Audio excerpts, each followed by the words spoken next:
3 years ago in our state of Wisconsin, back in the United States, a man went into a Sikh temple and in a terrible act of violence killed 6 innocent people, Americans and Indians.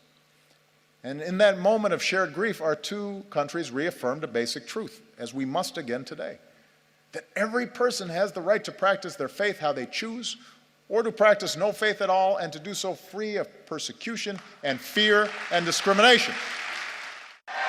Thank you so much. Thank you so much, Neha, for what a wonderful introduction.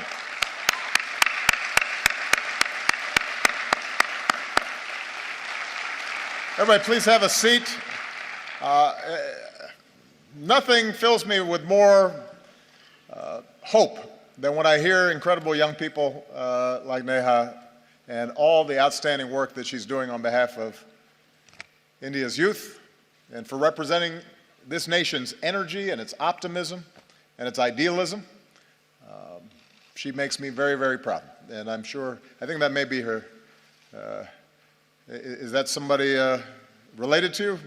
Okay, because we just had a chance to meet, and she's beaming with pride right now, sitting next to you. Give Neha a big round of applause once again.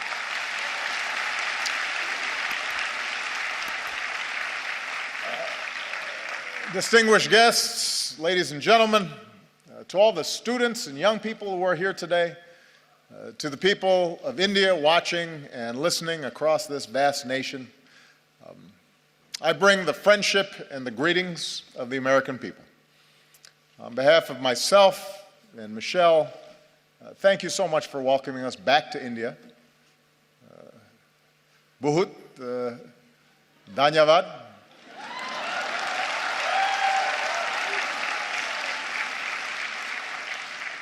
It has been a great honor to be the first American president to join you for Republic Day.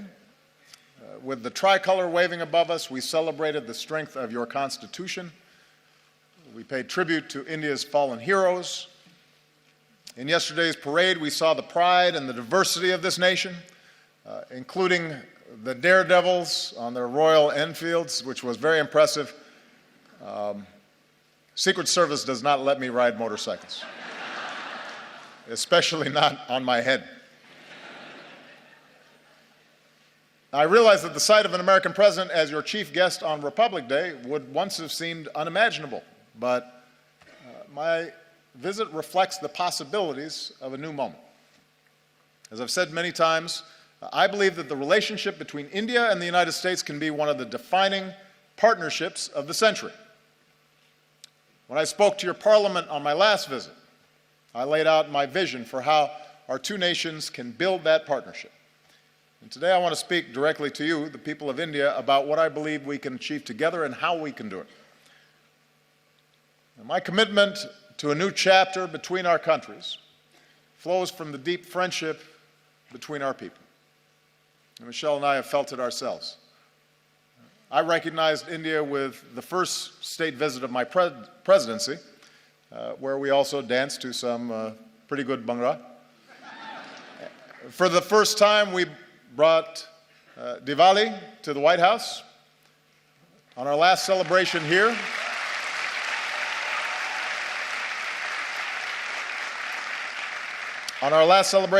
we celebrated the Festival of Lights in Mumbai. We danced with some children. Unfortunately, we were not able to schedule any dancing this visit. Señorita, bude, desho me. You know what I mean. So,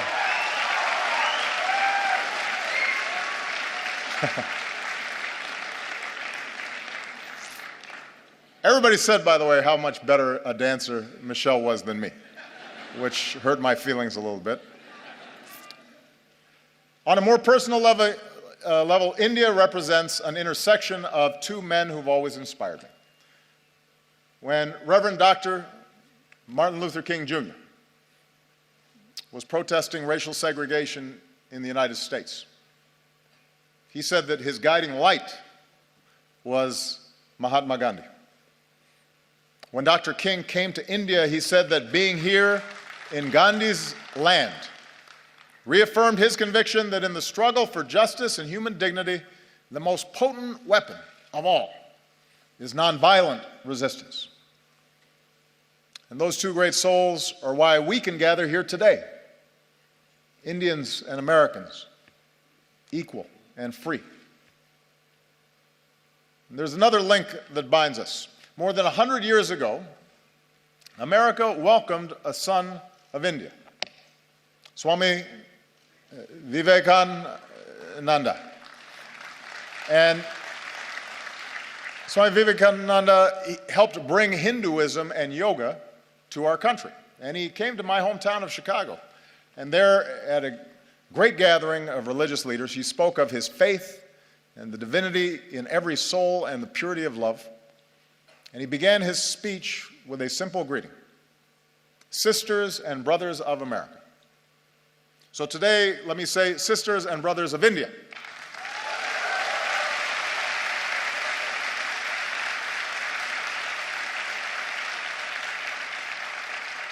My confidence in what our nations can achieve together is rooted in the values that we share.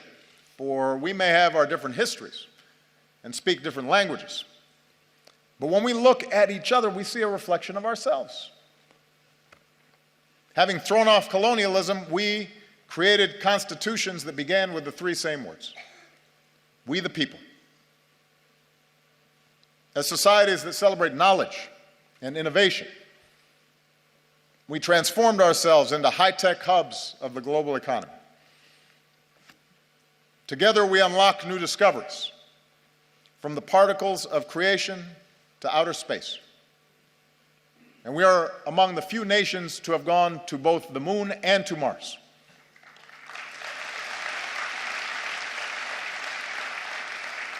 And here in India, this dynamism has resulted in a stunning achievement. You've lifted countless millions from poverty and built one of the world's largest middle classes. And nobody embodies this progress and this sense of possibility more than our young people. Empowered by technology, you are connecting and collaborating like never before on Facebook and WhatsApp and Twitter. And chances are you're talking to someone in America, your friends or your cousins. The United States has the largest Indian diaspora in the world, including some 3 million proud Indian Americans.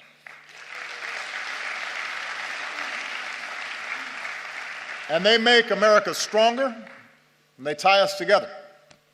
Bonds of family and friendship that allow us to share in each other's success. So for all these reasons, India and the United States are not just natural partners.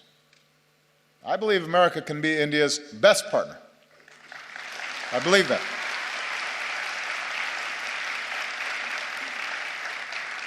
Of course, only Indians can decide India's role in the world, but I'm here because I'm absolutely convinced that both our peoples will have more jobs and opportunity, and our nations will be more secure, and the world will be safer and a more just place when our two democracies, the world's largest democracy and the world's oldest democracy, stand together. I believe that. So here in New Delhi, Prime Minister Modi and I have begun this work anew, and here's what I think we can do together. America wants to be your partner as you lift up the lives of the Indian people and provide greater opportunity. So working together, we're giving farmers new techniques and data, from our satellites to their cell phones, to increase yields and boost incomes. We're joining you in your effort to empower every Indian with a bank account.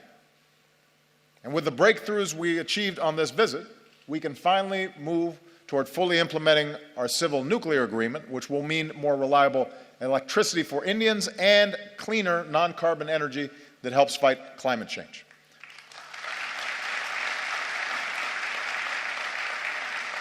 And I don't have to describe for you what more electricity means.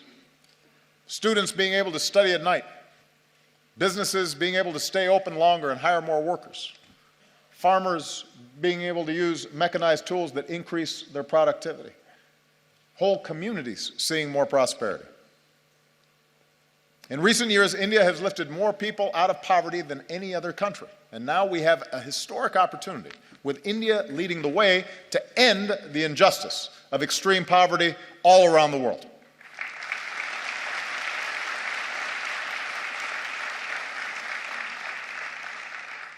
America wants to be your partner as you protect the health of your people and the beauty of this land. From the backwaters of Kerala to the banks of Ganga. As we deliver more energy, more electricity, let's do it with clean, renewable energy like solar and wind. And let's put cleaner vehicles on the road and more filtration systems on farms and villages. Because every child should be able to drink clean water, and every child should be able to breathe clean air. We need our young people healthy for their futures, and we can do it. We have the technology to do it. America wants to be your partner in igniting the next wave of Indian growth. As India pursues more trade and investment, we want to be first in line. We're ready to join you in building new infrastructure, the roads and the airports, the ports, the bullet trains to propel India into the future. We're ready to help design smart cities that serve citizens better, and we want to develop more advanced technologies with India as we do with our closest allies. We believe we can be even closer partners in ensuring our mutual security. Now, both our nations have known the anguish of terrorism, and we stand united in the defense of our people. And now we're deepening our defense cooperation against new challenges. The United States welcomes a greater role for India in the Asia-Pacific, where the freedom of navigation must be upheld and disputes must be resolved peacefully. And even as we acknowledge the world as it is, we must never stop working for the world as it should be, a world without nuclear weapons. That should be a goal for all of us.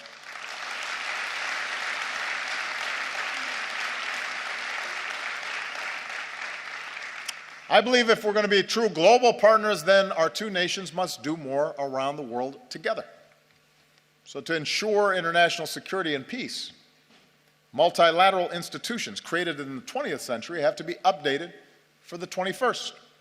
And that's why I support a reformed United Nations Security Council that includes India as a permanent member.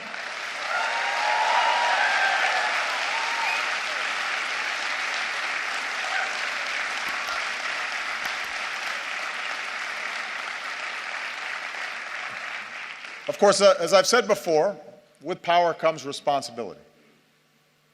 In this region, India can play a positive role in helping countries forge a better future. From Burma to Sri Lanka, where today there's new hope for democracy. With your experience in elections, you can help other countries with theirs. With your expertise in science and medicine, India can do more around the world to fight disease and develop new vaccines, and help us end the moral outrage of even a single child dying from a preventable disease. Together, we can stand up against human trafficking and work to end the scourge of modern-day slavery.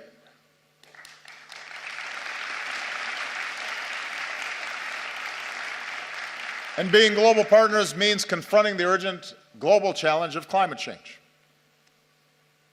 With rising seas, melting Himalayan glaciers, more unpredictable monsoons, cyclones getting stronger, few countries will be more affected by a warmer planet than India. Now, the United States recognizes our part in creating this problem, so we're leading the global effort to combat it. And today I can say that America's carbon pollution is near its lowest level in almost 2 decades. I know the argument made by some that it's unfair for countries like the United States to ask developing nations and emerging economies like India to reduce your dependence on the same fossil fuels that help power our growth for more than a century. But here's the truth. Even if countries like the United States curb our emissions, if countries that are growing rapidly like India, with soaring energy needs, don't also embrace cleaner fuels, then we don't stand a chance against climate change. So we welcome India's ambitious targets for generating more clean energy. We'll continue to help India deal with the impacts of climate change, because you shouldn't have to bear that burden alone. And as we keep working for a strong global agreement on climate change, it's young people like you who have to speak up so we can protect this planet for your generation.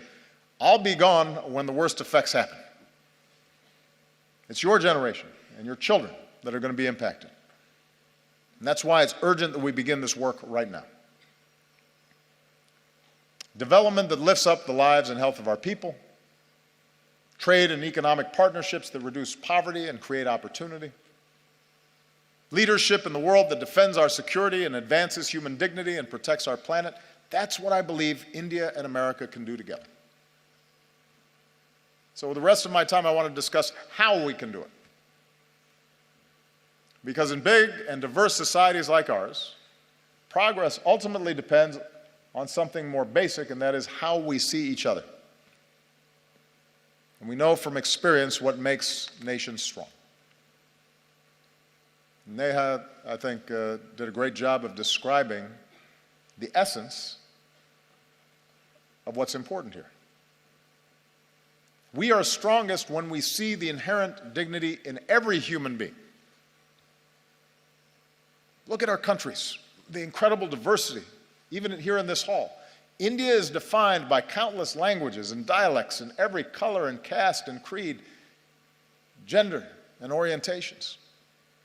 And likewise in America, we're black and white and Latino and Asian and Indian American and Native American.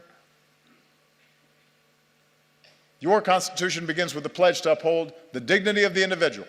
And our Declaration of Independence proclaims that all men are created equal. In both our countries, generations have worked to live up to these ideals. And when he came to India, Martin Luther King Jr. was introduced to some school children as a fellow untouchable. My grandfather was a cook for the British Army in Kenya. The distant branches of Michelle's family tree include both slaves and slave owners. When we were born, people who looked like us still couldn't vote in some parts of the country. Even as America has blessed us with extraordinary opportunities, there were moments in my life where I've been treated differently because of the color of my skin. Many countries, including the United States, grapple with questions of identity and inequality and how we treat each other, people who are different than us, how we deal with diversity of beliefs and of faiths. And right now, in crowded neighborhoods not far from here, a man is driving an auto rickshaw or washing somebody else's clothes or doing the hard work no one else will do. And a woman is cleaning somebody else's house. And a young man is on a bicycle delivering lunch. A little girl is hauling a heavy bucket of water. And I believe their dreams, their hopes, are just as important, just as beautiful, just as worthy as ours. And so even as we live in a world of terrible inequality, we're also proud to live in countries where even the grandson of a cook can become president, or even a Dulit can help write a constitution, and even a tea seller can become prime minister.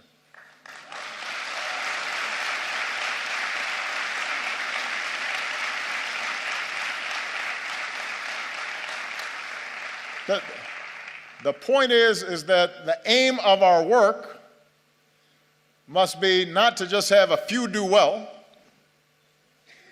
but to have everybody have a chance.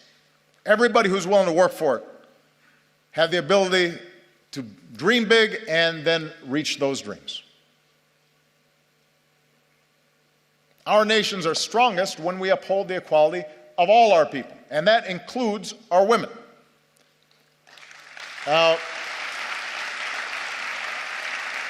you may have noticed I am married to a very strong and talented woman. Michelle is not afraid to speak her mind or tell me when I'm wrong, which happens frequently. And we have two beautiful daughters, so I'm surrounded by smart, strong women. And in raising our girls, we've tried to instill in them basic values. A sense of compassion for others and respect for themselves and the confidence that they can go as far as their imaginations and abilities will carry them. And as part of Michelle's work as First Lady, she's met with women and girls around the world, including here in India, to let them know that America believes in them too. In the United States, we're still working to make sure that women and girls have all the opportunities they deserve and that they're treated equally. And we have some great role models, including here today the former Speaker of our House of Representatives, Nancy Pelosi, who was the first woman Speaker of the House and my great partner.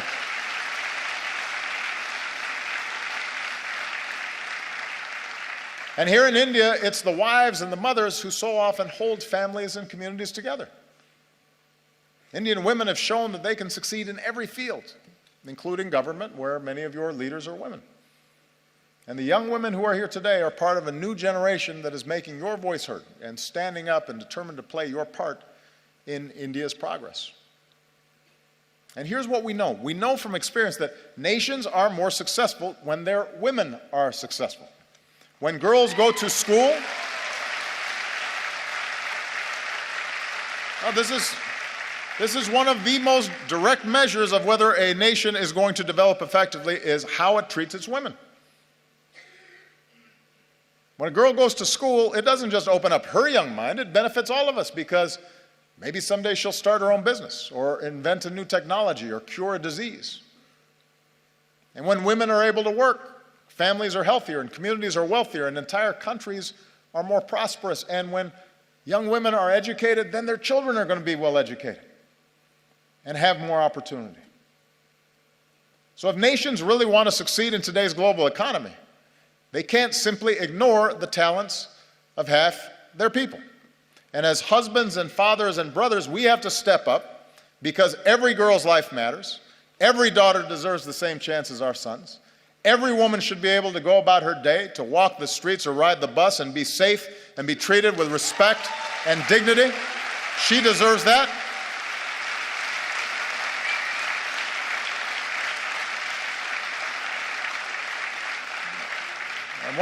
One of the favorite things about this trip for me has been to see all these incredible Indian women in the armed forces, including the person who commanded the guard that greeted me when I arrived.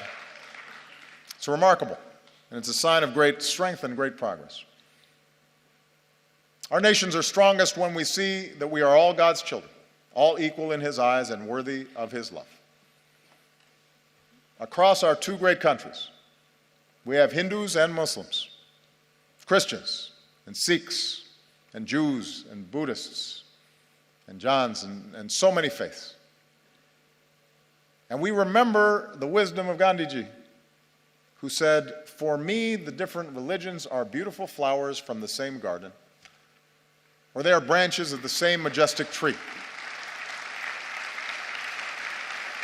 Branches of the same majestic tree.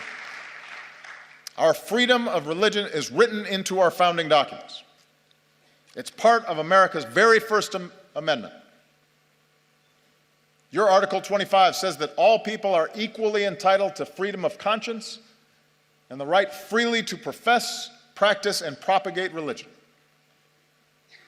In both our countries, in all countries, upholding this fundamental freedom is the responsibility of government, but it's also the responsibility of every person. In our lives, Michelle and I have been strengthened by our Christian faith. But there have been times where my faith's been questioned by people who don't know me, or they've said I adhere to a different religion, as if that were somehow a bad thing. Around the world, we've seen intolerance and violence and terror perpetrated by those who profess to be standing up for their faith, but in fact are betraying it. No society is immune from the darkest impulses of man, and too often religion has been used to tap into those darker impulses as opposed to the light of God. 3 years ago in our state of Wisconsin, back in the United States, a man went into a Sikh temple and in a terrible act of violence killed 6 innocent people, Americans and Indians. And in that moment of shared grief, our two countries reaffirmed a basic truth, as we must again today, that every person has the right to practice their faith how they choose, or to practice no faith at all and to do so free of persecution and fear and discrimination.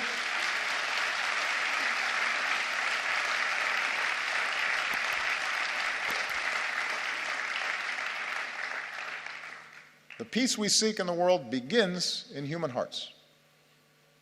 And it finds its glorious expression when we look beyond any differences in religion or tribe and rejoice in the beauty of every soul.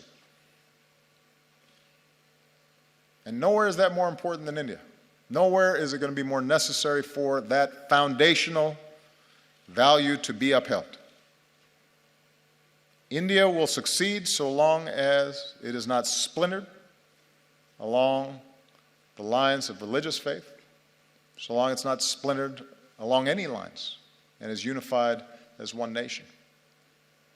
And it's when all Indians, whatever your faith, go to the movies and applaud actors like Shah Rukh Khan, and when you celebrate athletes like Milkha Singh or Mary Kom, and every Indian can take pride in the courage of a humanitarian who liberates boys and girls from forced labor and exploitation, who's here today, Kailash Satyarthi, our most recent winner of the Nobel Prize for Peace. So that's what unifies us.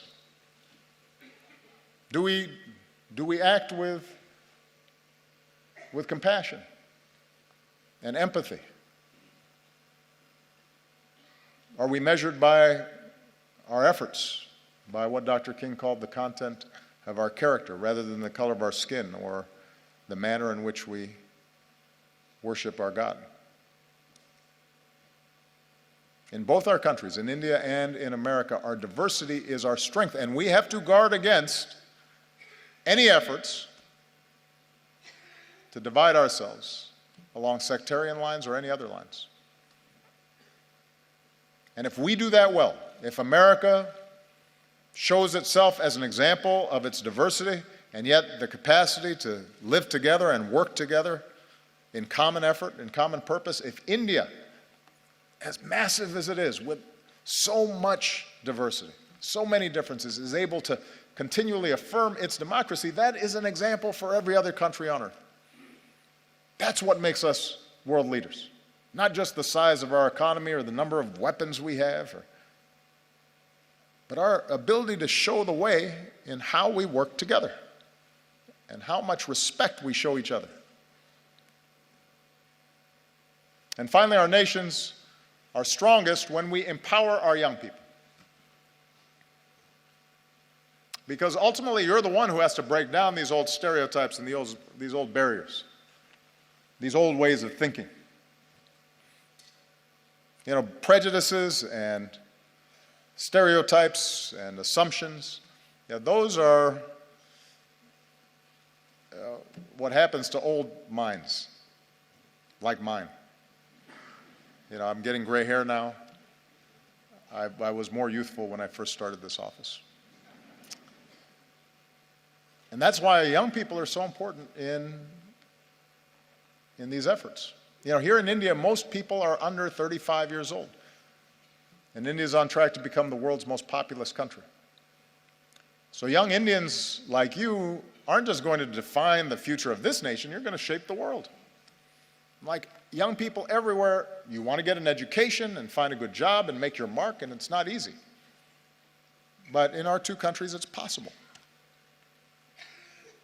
Remember, Michelle and I don't come from wealthy backgrounds or famous families. Our families didn't have a lot of money. We did have parents and teachers and communities that cared about us, and with the help of scholarships and student loans, we were able to attend some of the best schools in the world. Without that education, we wouldn't be here today. So whether it's in America or here in India or around the world, we believe young people like you ought to have every chance to pursue your dreams as well. So as India builds new community colleges, we'll link you with our own, so more young people graduate with the skills and training to succeed. We'll increase collaborations between our colleges and universities and help create the next Indian Institute of Technology. And we'll encourage young entrepreneurs who want to start a business And we'll increase exchanges because I want more American students coming to India and more Indian students coming to America.